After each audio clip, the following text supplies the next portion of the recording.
Assalamualaikum warahmatullahi wabarakatuh. Bismillah, alhamdulillah, wassalatu wassalamu ala rasulillah Muhammad ibn Abdullah wa ala alihi wa sahbihi wa ala ma ba'du.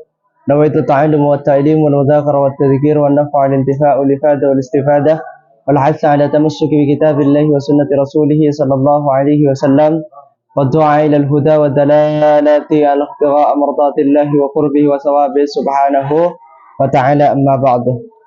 Alhamdulillah, kita kembali mempelajari tentang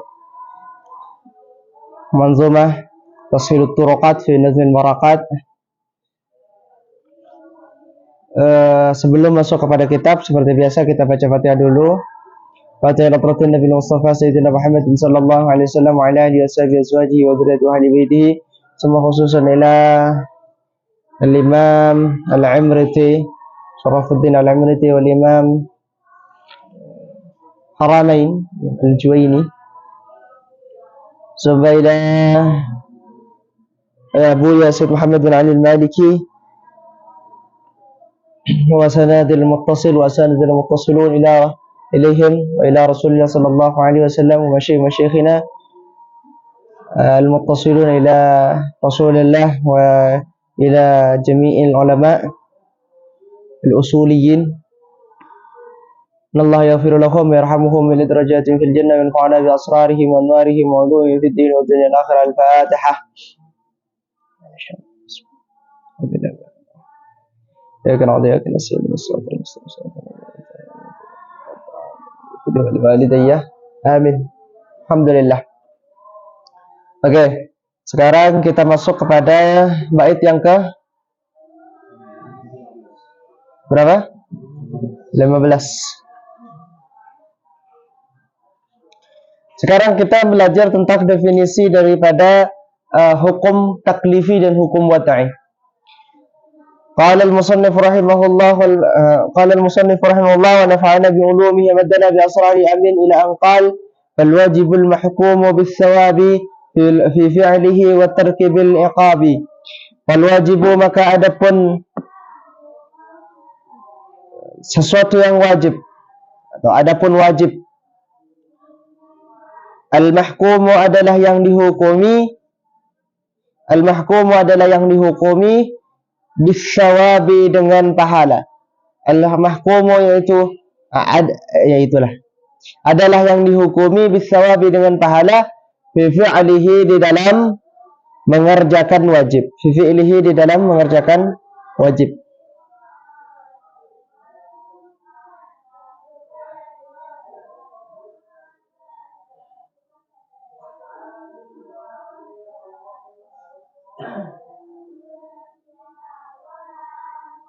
Watarki, dan meninggalkan, bil iqabi, dengan siksaan.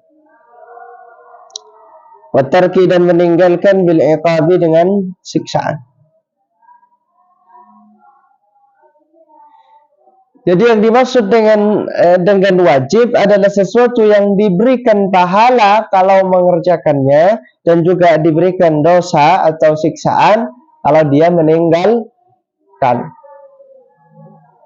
Ini sudah maklum.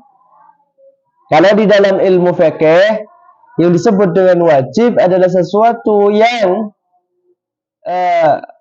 diberi pahala kalau mengerjakan, diberi siksa kalau meninggalkan. Tapi kalau wajib di dalam ilmu tauhid itu apa? Yang dimaksud dengan wajib di ilmu tauhid adalah sesuatu yang tidak menerima akal terhadap kebalikannya.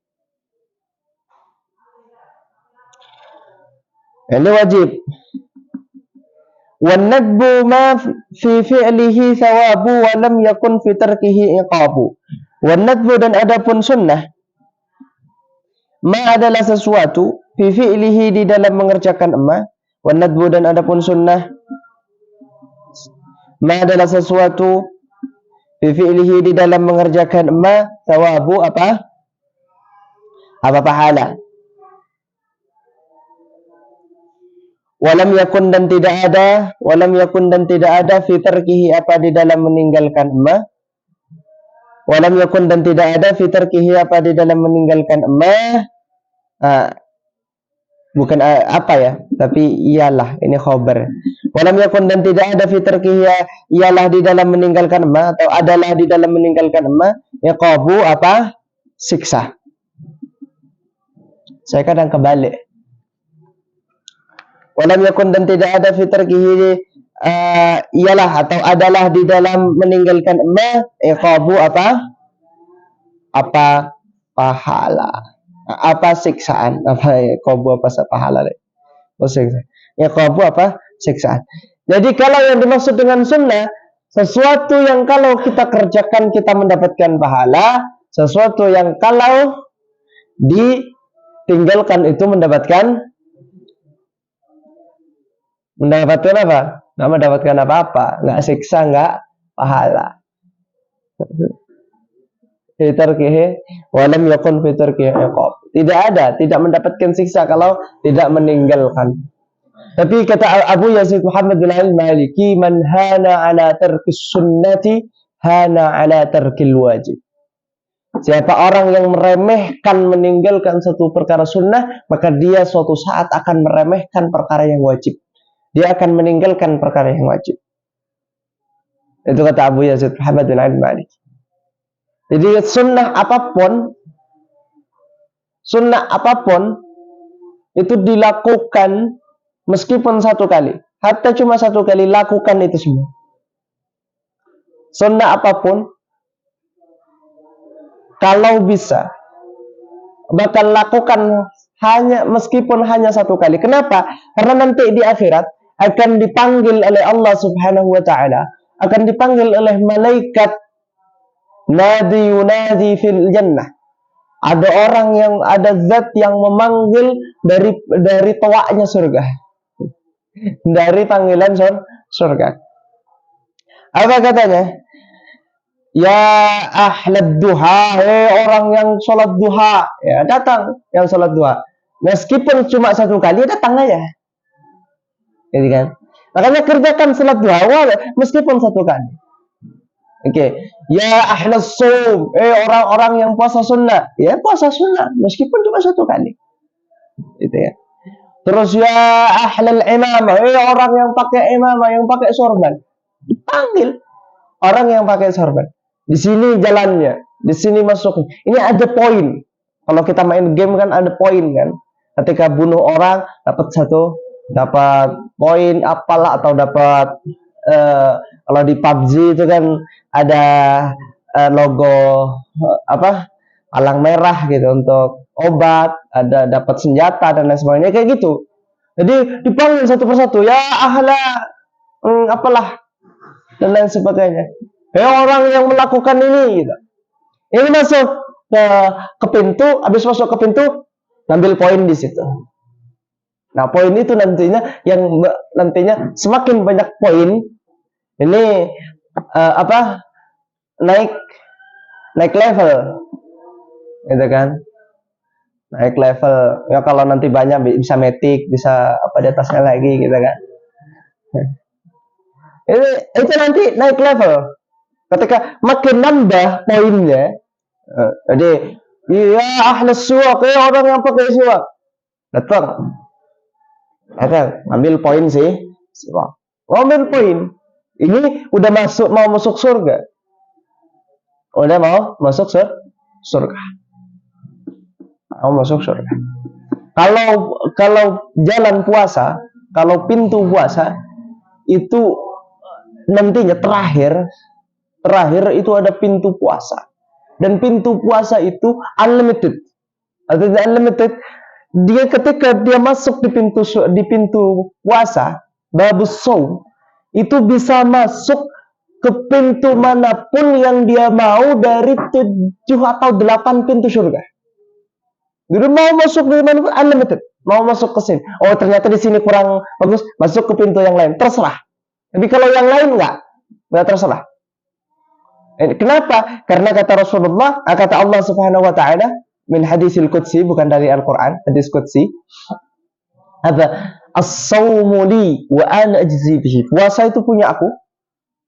Wa ana ajzi bihi, dan aku yang akan memberikan pahalanya. Kenapa? Yang ibadah yang lain itu bisa riya, Mas. Ibadah yang lain bisa masih riak. Mau sholawat itu masih bisa riak. Meskipun seriak-riaknya sholawat tetap dapat pahala. Seriak-riaknya sholawat tetap dapat pahala. Tapi ibadah apapun, baca Al-Quran bisa riak. Sholat bisa riak. Sedekah bisa riak. Sholat tahajud bisa riak. Sholat berjamaah bisa riak. Semua ibadah bisa riak. Kecuali satu. Puasa. Nggak ada ceritanya puasa riak. Kenapa? Kalau seandainya puasa dia bukan untuk Allah, dia batalin udah puasanya. Oh, ya karena kalau cuma mau ngeliatin ke orang, puasa itu gampang.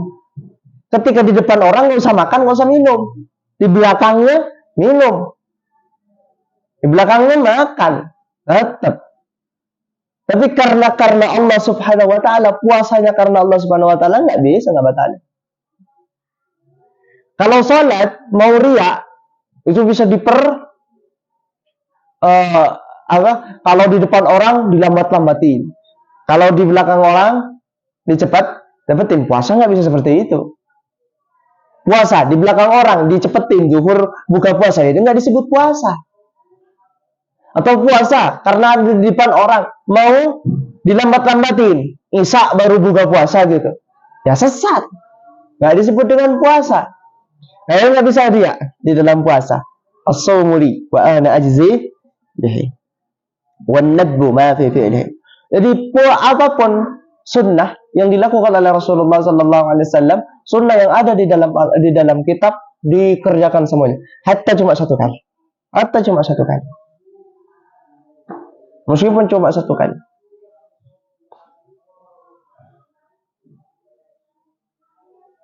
Kayak siwak, imamah, dan lain sebagainya.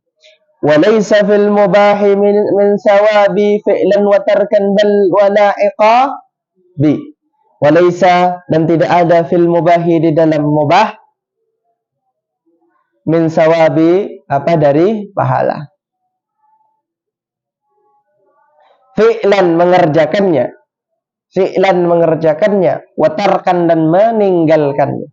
Fi'lan mengerjakannya, watarkan dan meninggalkannya, bal bahkan, wala iqabi, dan tidak ada siksa. Kalau mubah, meskipun kemarin sudah saya dijelaskan juga sama sebelumnya sama ke Faiz di GOR itu. Perkara mubah adalah sesuatu yang kalau mengerjakan nggak dapat pahala, kalau meninggalkan nggak dapat dosa. Meskipun secara pengamalan, secara pengaplikasian nggak ada perkara yang mubah. Kalian makan, tapi makannya kalian diniatkan dengan baik.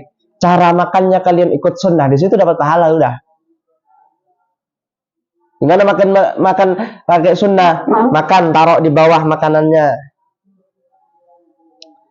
bukan dipegang ini. Piringnya ditaruh di bawah. Duduk dengan sunnah Nabi. Tapi kalau duduk dengan sunnah Nabi, kalau di Indonesia itu kayak kurang ajar. Kalau di dalam Al-Adhkar Imam An-Nawawi, Rawdah dan lain sebagainya, duduk lambung di sebelah kiri, sebelah kanan, sebelah kiri ya. Makan ya, ini paha ini mengganjal perut. Biar apa? Biar cepat kenyang. Makanya gini. Kalau duduk kayak gini, apalagi terus sarung dikendorin dikit, makannya tuh banyak. Kalian lah itu. Tapi kalau di hadis enak kayak gini. Adab makan, enggak otomot yang jauh ambil sendiri, enggak. Makan itu kalau bertamu itu coba makan dengan apa yang ada di plastik di depan kita. Kalau piring 3 piring aja. Di tengah, kanan kita, kiri kita. Kalau ada yang jauh, kalau mau maka adabnya bukan ngoleh, tapi minta tolong ke yang di sampingnya. Maaf, minta tolong, itu bisa nggak diambilin? Gitu kan? Hanya kadang saya kan teh atau apapun yang agak jauh, maka saya sebenarnya bisa untuk ngambil ngerok ke jauhnya, bisa, mampu, tapi minta maaf, minta maaf, ambilin ini, bisa, maaf, ambilin teh, kakak kadang kan, maaf kak, minta tolong teh, diambilin teh, ambil gitu, itu adabnya, itu akhlaknya, itu sunnahnya. Minum air sunnahnya bukan langsung gog habis, enggak, tapi apa? Tapi 3 kali tegukan. Jadi 1 gelas, Bismillahirrahmanirrahim, minum. Disunnahkan tidak nafas diminum di air. Habis itu taruh lagi, ambil lagi, minum, taruh lagi, minum. 3 kali ambilan, 3 kali tegukan. Ada yang alhamdulillahnya ketika selesai 3 kali, tapi ada yang mensunnahkan Bismillahirrahmanirrahim, taruh, alhamdulillah. Ambil lagi Bismillahirrahmanirrahim, taruh, alhamdulillah. Bismillah lagi, alhamdulillah. Oke, 3 kali. Sering saya ceritakan dulu ketika saya di Sulaimaniyah, saya ngerjain sama teman-teman, ngerjakan abi. Abi itu kakak ustadz di Sulaimaniyah, itu disebut dengan abi. Tapi bukan abi pakai bahasa Arab bapak, enggak. Tapi abi bahasa Turki, kakak. Ustadz di Sulaimaniyah itu disebut dengan abi, kakak, bahasa Turki itu. Nah, abi itu biasanya kakak-kakak di Sulaimaniyah itu, ustadz-ustadz di Sulaimaniyah itu, apalagi yang kalau yang dari Turki, itu kalau minum pasti ikutin sunnah Rasul. Sekecil apapun gelasnya atau segede apapun gelasnya, itu pakai sunnah tetap. 3 kali tegukan. Ya udah, hari pertama mah kita ambil gelas yang kecil. Tetap Bismillahirrahmanirrahim. Minum lagi, taruh lagi, minum lagi, alhamdulillahirabbil alamin. Itu biasa segelas ini. Yang segelas yang 300 miliar. Kita cermatin sekecil apapun, kecil segini, yang gelas kecil itu juga tetap 3 kali. Nah, mau nyoba, mau ngetes, abi ini mau ikut sunnah apa enggak, tetap mau kecil mau gede, kita ambil yang setengah liter, gede gitu, yang gede betul, ditaruh depan abi, kita siapkan minum. Memang kebiasaan di Sulaimaniyah, jadi abi itu disiapkan minum, para ustadz itu disiapkan minum, jadi diambil dia, mengecek, dilihat sama teman-teman itu yang memang sengaja gitu, taruh, habis itu habis dia ngelus dada sama santri. Musik kita. Walaysa bil mubahi min sawabi fi'lan wa tarkan wala. Kayak tidur mubah sebenarnya, tapi kalau tidurnya kalian diniatkan untuk kebaikan, ya enggak mubah, jadi sebuah sunnah. Tidur juga ada sunnahnya, tidurnya ngadepnya kemana dan lain sebagainya, itu ada sunnahnya semua. Baca apa dan lain sebagainya ada sunnah. Mau mimpi dengan seseorang juga ada bacaannya. Bikin orang mimpi juga ada. Cuma kalau di sini nggak bisa diterapkan. Ini kalau ke sini bisa, keluar sana bisa.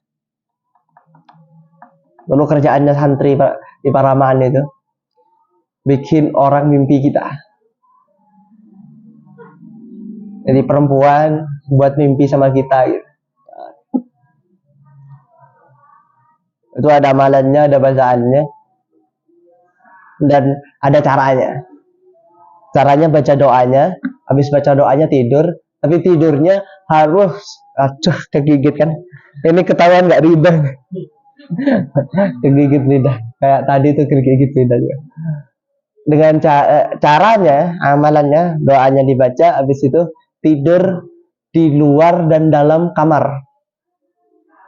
Jadi setengah badan di dalam kamar, setengah badan di luar kamar.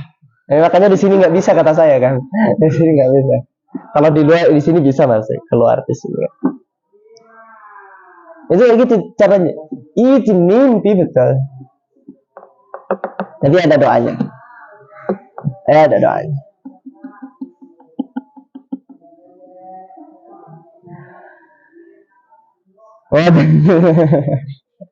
Wadah betul makruh nggak bisa dikasih ke kalian.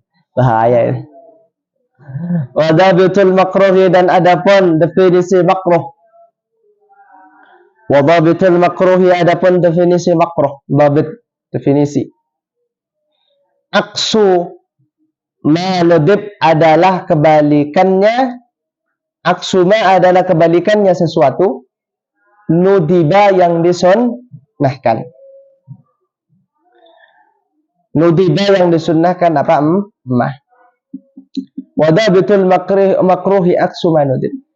Adapun definisi makruh adalah kebalikan daripada yang sunnah. Apa yang makruh? Berarti makruh adalah sesuatu yang kalau dikerjakan itu mendapatkan apa? Nggak mendapatkan apa-apa. Mendapatkan 0, 0. Kalau ditinggalkan mendapatkan pahala. Pokoknya kebalikan daripada sunnah. Kadzalika dan seperti itu juga al-haramu apa haram aksu ma nudib adalah kebalikan dari sesuatu yang aksu ma yajib adalah kebalikan sesuatu yang wajib. Kalau haram kebalikan yang wajib. Kalau ditinggalkan mendapatkan pahala, kalau dilakukan mendapatkan dosa. Cuma di dalam definisi makruh dan haram, di definisi makruh dan haram, ulama usul itu memberikan catatan apa? Imtithalan. Jadi apa yang dimaksud dengan makruh?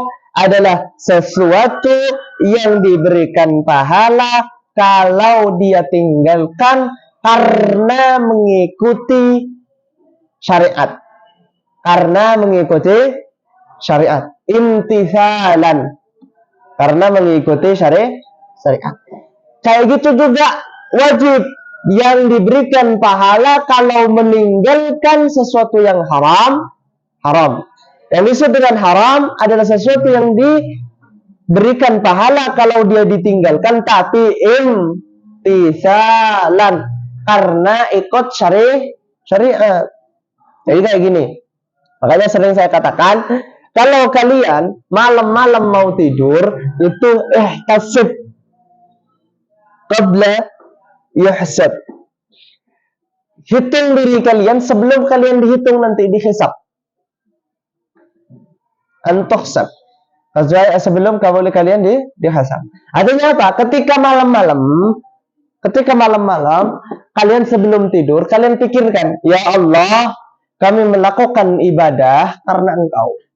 Ya Allah, kami meninggalkan maksiat karena Engkau. Maka satu hari yang kalian lakukan itu semuanya berhitung pahala kecuali maksiat. Apapun yang kalian kerjakan, kalian tidur, kalian diem, kalian apapun yang dilakukan menjadi pahala kecuali maksiat. Allah ini. Kalian ngobrol seharian atau seharian main bola aja. Seharian main bola. Tapi di dalam main bola nggak ada maksiat dan lain sebagainya. Maka satu hari itu dapat pahala full. Kenapa? Karena dia dengan main bola dia nggak melakukan maksiat. Tidur seandainya, seharian tidur aja. Ya kalau bagi sholat, kalau nggak sholat ya itulah maksiatnya. Tidur aja.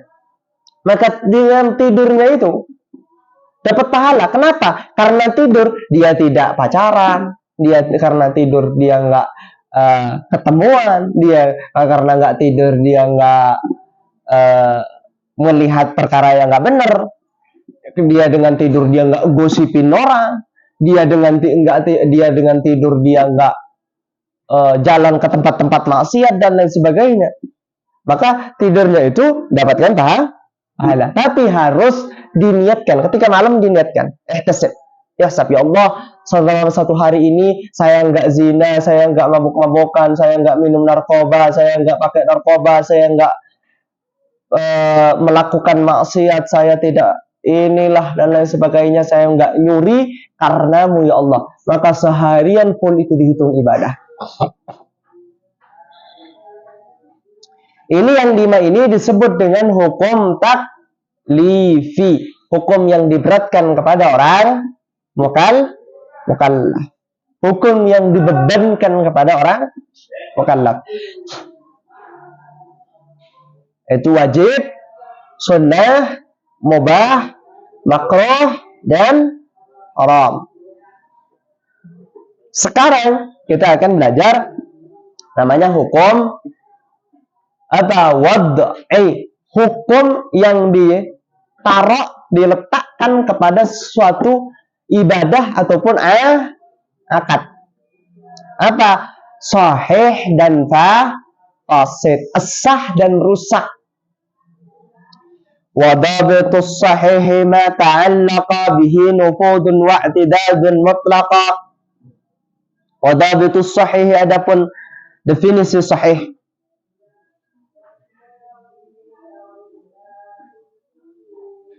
Ma adalah sesuatu, ta'allaqa yang berhubungan. Wadabitus sahih, dan adapun definisi sahih. Ma adalah sesuatu, ta'allaqa yang berhubungan, bihi dengan ma.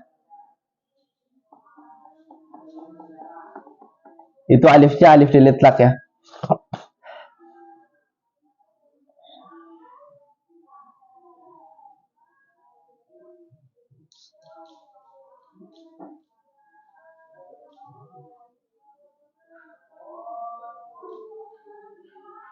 Nufudun apa? Nufudun apa? Sampai pada tujuan.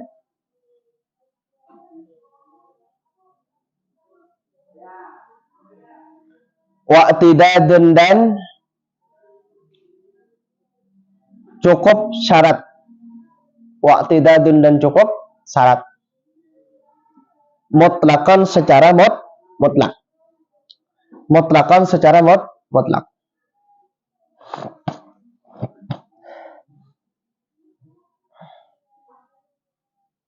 Jadi yang dimaksud dengan sah adalah ketika dua hal ini tercukupi. Yang pertama apa? Ya, nufud, sampai pada tujuan. Yang kedua adalah cukup syarat. Yang kedua adalah cukup syarat, tidak. Akan tetapi ulama mengatakan ibadah itu hanya berhubungan dengan i'tidad, tidak berhubungan dengan nuful. Contoh ibadah salat, mereka baru dikatakan sah kalau dia cukup rukun dan syaratnya. Kalau muamalah, transaksi kayak nikah, itu harus cukup syarat, rukun, dan sesuai dengan tujuan. Bulughul maksud, nyampe pada tujuan. Contoh kayak gini. Min syurutin nikah, syaratnya dari nikah, rukunnya nikah, syaratnya nikah adalah huduri arba'ah. Datangnya 4 orang. Jadi ijab, qabul itu rukun, mahar rukun. Jadi syaratnya huduri arba'ah, datangnya 4 orang. 1 wali, 2 laki-laki, suami dan istri. Yang kedua ini adalah saksi. Kalau istrinya nggak datang, nggak apa-apa.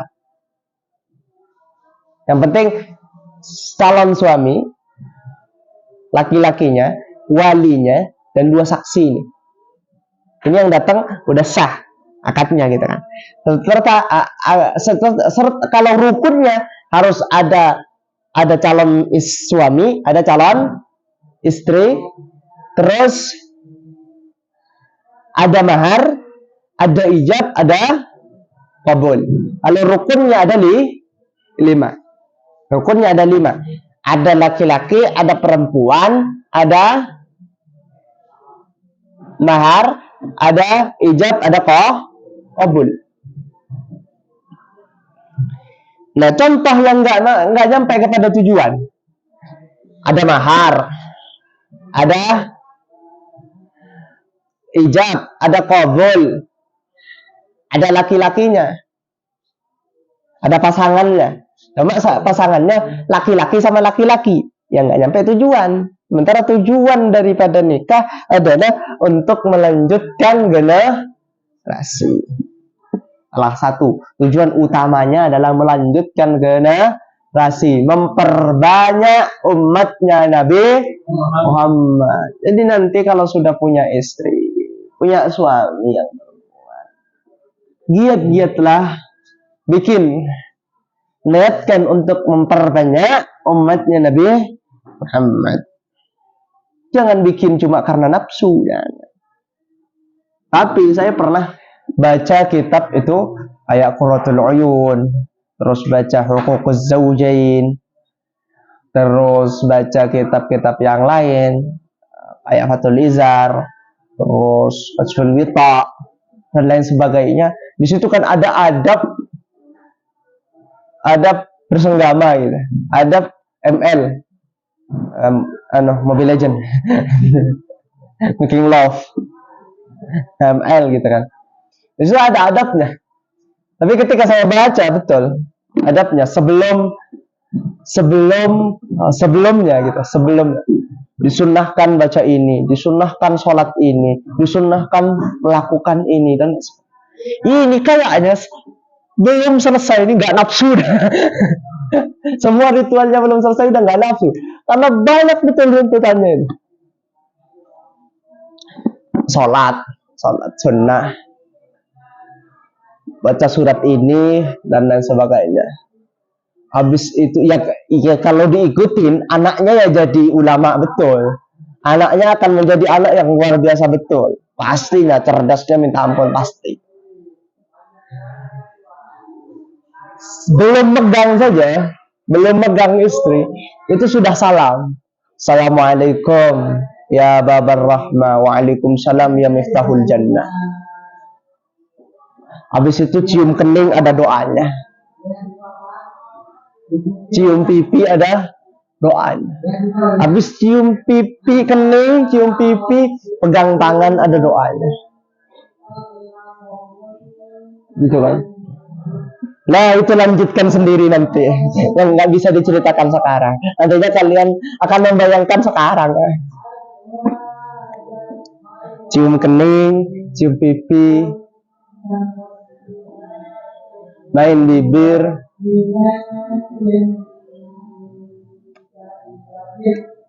kissing. Sekarang kissing itu ya, dulu zaman 90-an 2000-an itu kissing ya, cium pipi kanan, cium pipi kiri. Itu sudah sudah merasa bersalah gitu. Sudah merasa bersalah. Sekarang kissing itu kalau cuma kissing kan pipi kanan pipi kiri itu bukan kiss itu. Itu cuma tempel itu salam tempel aja. Baru dikatakan kissing kalau main bibir.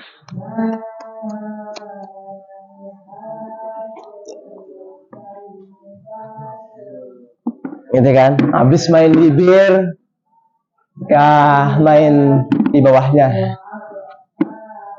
cupang ikan lah. Cupang leher, habis main leher ya main di bawahnya leher, Habis gitu main terus lah, diteruskan sendiri. Naik gunung, turun gunung. Lanjut. Oke lah. Kenapa pindah ke situ sih? Nah, itu yang disebut dengan sahih. Wal fasidu, dan adapun fasid, rusak, alladzi bihi lam ta'tadid. Alladzi itu sesuatu, bihi dengan alladzi lam ta'tadid, tidak mencukupi syarat, walam yakun, dan tidak ada binafidin dengan nyampe kepada tujuan, idza ukida ketika diakad. Idza ukida ketika diakad. Yang dimaksud dengan fasid, dengan rusak, ketika tidak nyampe kepada tujuan dan juga tidak cukup syarat dan rukunnya, maka disebut dengan fasid.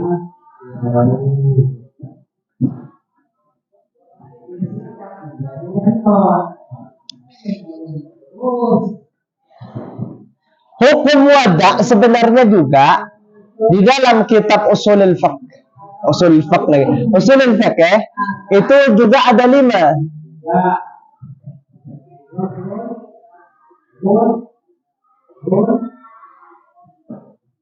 Kenapa kalau enggak dikecilin gitu ya? Udah ganggu kelas lainnya. Mic gitu. Udah sering saya bilang, jangan terlalu nyaring, yang penting kedengeran sama.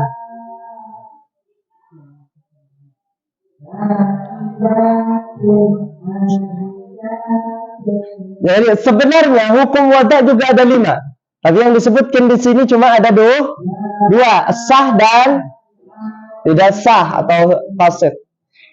Nah, tambahannya apa? Tambahannya di dalam kitab usulul fiqh ada sebab,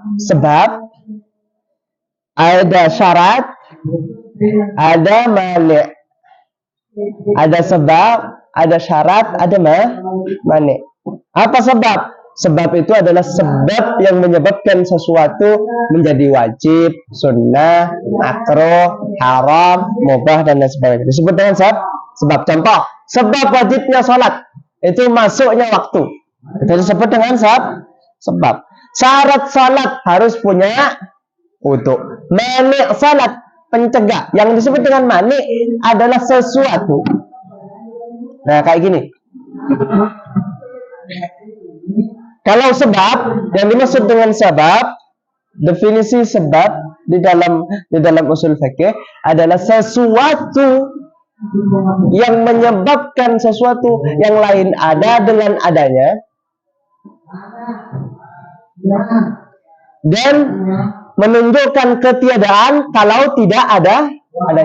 Jadi yang disebut dengan sebab, kalau ada ya ada, kalau nggak ada pasti nggak ada. Contoh, sebabnya wajibnya salat masuk waktu. Jadi kalau nggak masuk waktu berarti salat tidak wajib. Kalau masuk waktu berarti salat wajib. Itu disebut dengan sebab. Wujuduhu al-wujud. Adanya sebab, adanya sesuatu. Ada mohon adam. Tidak adanya sebab, tidak adanya sesuatu. Itu sebab.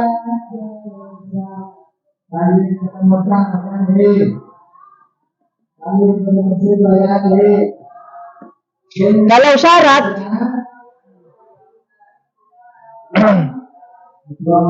wujuduhu, adanya syarat tidak menunjukkan adanya sesuatu, tapi tidak adanya syarat menunjukkan tidak adanya sesuatu. Jadi kalau sabab tadi ada ya ada, tidak ada ya tidak ada. Tapi kalau syarat ada ya belum tentu ada, tidak ada pasti tidak ada. Ngerti nggak? Contoh wudu syaratnya salat. Adanya wudu tidak menunjukkan adanya tapi tidak adanya wudu menunjukkan tidak adanya salat.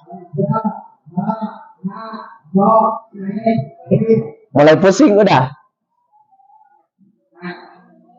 Yang dimaksud dengan sebab Dengan adanya sebab menunjukkan adanya sesuatu yang lain.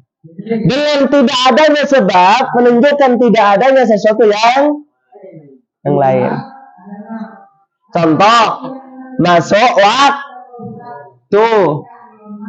Sebab wajibnya kalau ada masuk waktu, ada sebabnya masuk waktu, maka wajib Kalau tidak ada masuk waktu, artinya tidak masuk waktu, berarti salatnya tidak wajib. Contoh, jam 11, jam 10, maka duhur tidak karena tidak ada sebabnya. Contoh lagi, itu sulit kalian. Contoh kayak gini, masuk lagi. Apa? Tahiyatul masjid. Tahiyatul masjid. Dengan masuk ke masjid, berarti sebabnya ada. Berarti sunnah mengerjakan tahiyatul masjid. Kalau dia tidak masuk masjid, berarti tidak sunnah tahiyatul masjid. Adanya sebab menunjukkan adanya sesuatu dan tidak adanya sebab menunjukkan tidak adanya sesuatu. Ngerti lah? Masih ada yang pusing ini. Kalau sebab ada berarti A. Kalau sebab tidak ada berarti tidak. Oke, itu dulu. Kalau syarat, adanya syarat menunjukkan adanya syarat tidak menunjukkan adanya sesuatu. Adanya syarat tidak menunjukkan adanya sesuatu. Tapi tidak adanya syarat menunjukkan tidak adanya sesuatu. Contoh, wudu.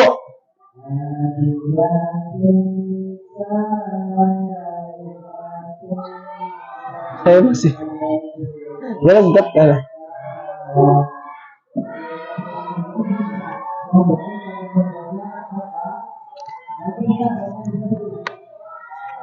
Udah, capek lagi. Sana nanti aja habis pelajaran.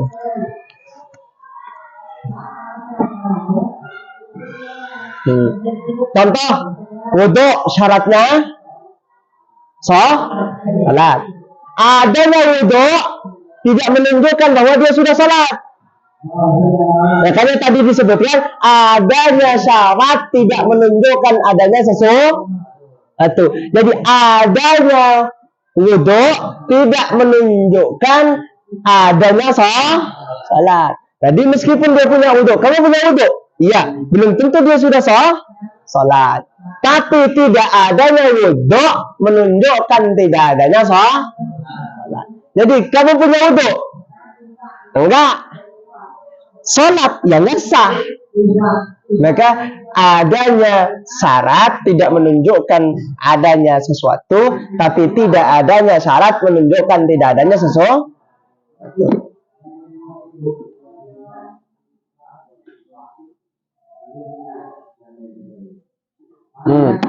Lanjut. Sekarang mana? Yang kelima. Mana? Apa?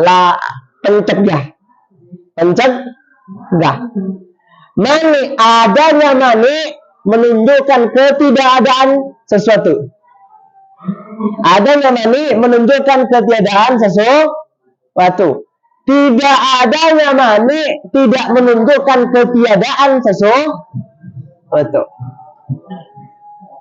Contoh, orang haid itu dilarang sholat. Berarti dengan dia adanya mani, adanya haid menunjukkan tidak adanya sholat. Tapi tidak adanya mani tidak menunjukkan ketiadaan dan keadaan sesuatu. Jadi dia tidak haid, belum tentu dia sholat.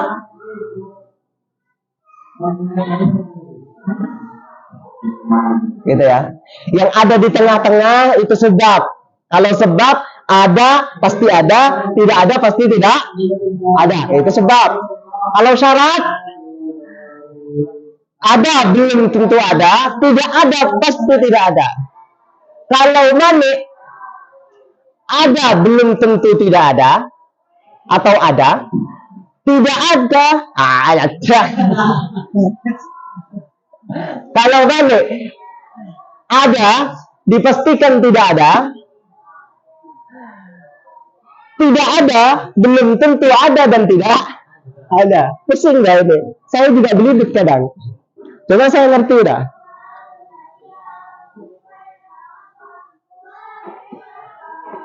Ayo kita buat satu contoh saja sholat. Kita buat contoh sholat. Sebabnya sholat masuk waktu. Sebabnya sholat masuk. Apa definisi sebab tadi? Ada pasti ada. Tidak ada pasti tidak ada. Jadi maksudnya adanya waktu sholat berarti masuk waktu. Berarti wajib sholat. Kalau tidak masuk waktu sholat berarti tidak wajib sholat. Udah sebab. Sekarang syarat. Yang dimaksud dengan syarat, adanya belum tentu menunjukkan ada. Tidak adanya pasti menunjukkan tidak ada. Wudu syarat dari salat. Jadi dia punya wudu berarti ada syaratnya kan? Syaratnya ada kan? Punya wudu, tapi belum tentu sholat.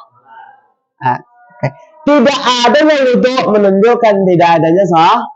Jadi kalau dia sholat tanpa wudu berarti batal. Oke, gampang syarat lagi. Nutup aurat. Berarti nutup aurat syaratnya salat. Dia nutup aurat berarti ada syaratnya salat. Tapi belum tentu dia nutup aurat tapi dia salat. Berarti adanya tidak menunjukkan adanya sesuatu yang lain. Tapi tidak adanya menunjukkan ketiadaannya itu. Jadi dia tidak menutup aurat pada saat salat, berarti salatnya tidak sah. Selesai itu aja. Sekarang mani apa? Pencegah haid, gampang haid. Atau ada najis. Haid. Kalau dengan adanya mani menunjukkan tidak adanya sesuatu. Dengan adanya mani, apa mani? Pencegah. Dia haid berarti dia tidak sah salat. Tapi kalau dia tidak haid, belum tentu salat, belum tentu tidak salat. Paham tuh?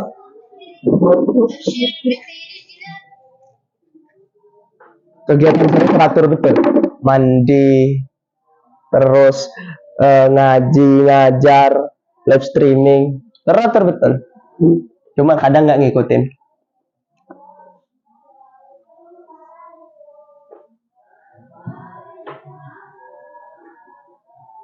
Contoh mana di nikah. Yo, karena kalau urusan nikah kalian kadang lebih nyambung.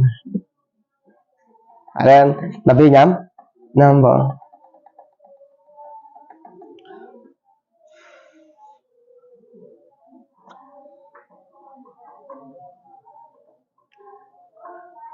Ada hukum menikah itu juga ada 5. Ada yang wajib, ada yang haram, ada yang makruh, ada yang sunnah, ada yang mau. Jadi bukan cuma nikah usulan, enggak. Ada nikah itu hukumnya wajib. Bagi orang apa? Orang yang ngacengan dan punya mahar.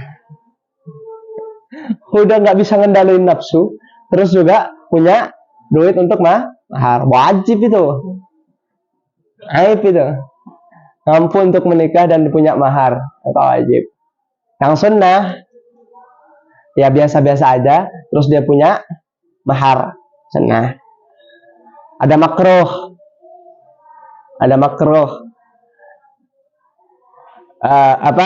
Ngaceng tapi nggak punya mahar. Yang haram nggak ngaceng dan juga nggak punya mahar. Udah nggak punya mahar, nggak ngaceng lagi, itu haram nikah itu. Wah, kenapa? Nyiksa istrinya. Gitu kan. Contohnya, maniknya apa? Larangan apa? Maniknya pencegahnya, nggak ngaceng. Ini laki-laki nggak ngaceng, nggak truth on. Sekarang bahasa adanya truth on. Turun on apa truth on? Saya lupa. Dia istilah ngaceng aja lah gampangnya. Nggak ngaceng berarti mah aneh. Jadi dengan adanya tidak ngaceng berarti tidak adanya pernikahan. Dengan adanya ngaceng itu tidak menunjukkan adanya pernikahan. Belum tentu dengan dia ngaceng dia nikah atau tidak. Itu maksudnya ini gampangnya gitu. Nyambung kalian kalau di kayak gitu.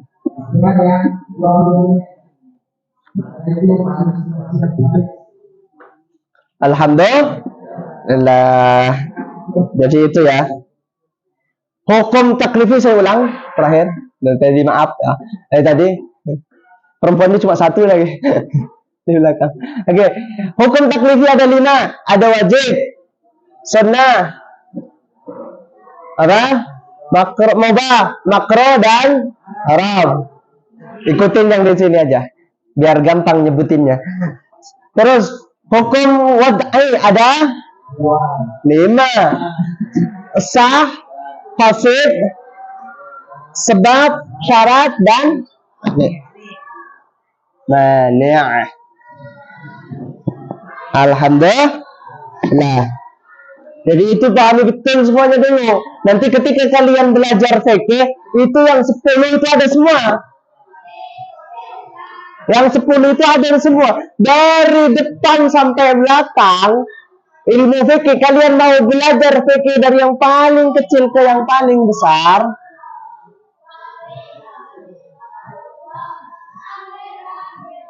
Zaid, apa yang kau kerjakan dari tadi?